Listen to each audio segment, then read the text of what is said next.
I'm here this morning to speak to the families of my two basketball players, Divine Adili and Renee Badabonia. I've been asked to limit my comments this morning to 4 minutes, and in a situation in which I've been utterly lost for words, 4 minutes seems like an eternity, and yet if I had the opportunity to speak about Renee and Divine, I believe I could speak for hours. But they are gone, and we are left behind. In being left behind, we are carrying immense sorrow. We're carrying immense grief.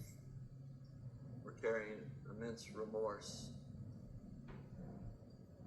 But I've known since the moment that I was told that our boys had passed away, that no matter the magnitude of our grief, there were two families that experienced a loss that was so much greater than ours,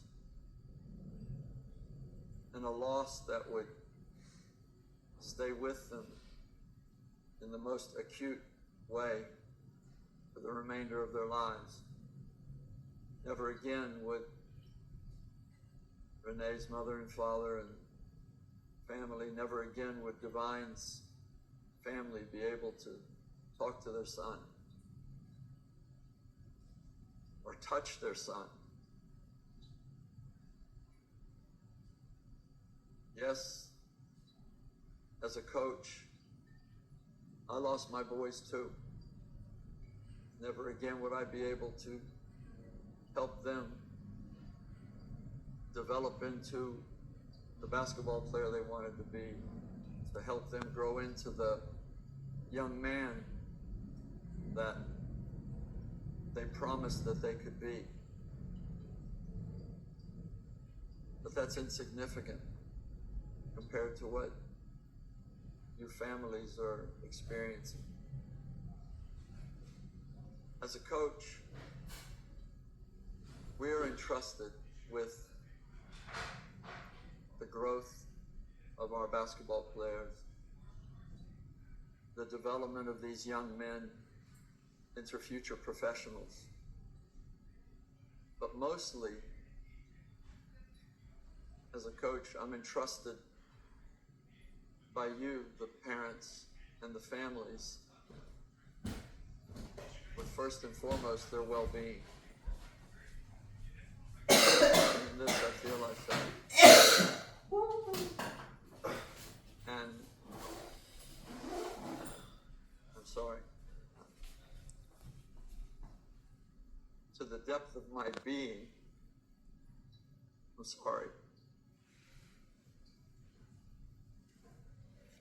On that fateful day when we sent the players out for a routine training run in what we thought was shallow water, up to the moment when we realized that whatever had happened, they were in dangerous water,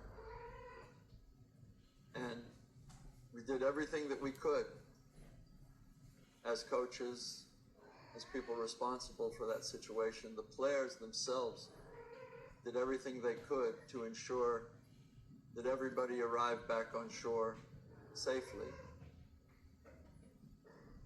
And then we realized that we hadn't accomplished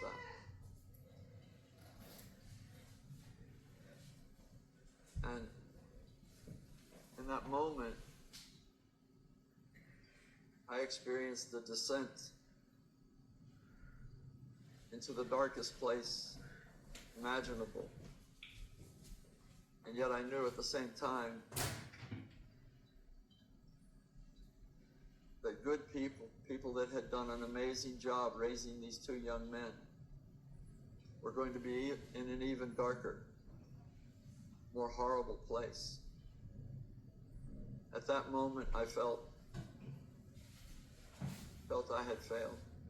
I failed as a leader. leader, I felt I had failed as a coach. I certainly felt like I had failed as a friend to Divine and Renee. And when later I faced the team to try to be a leader in that moment, I felt that I failed them too. And that left me with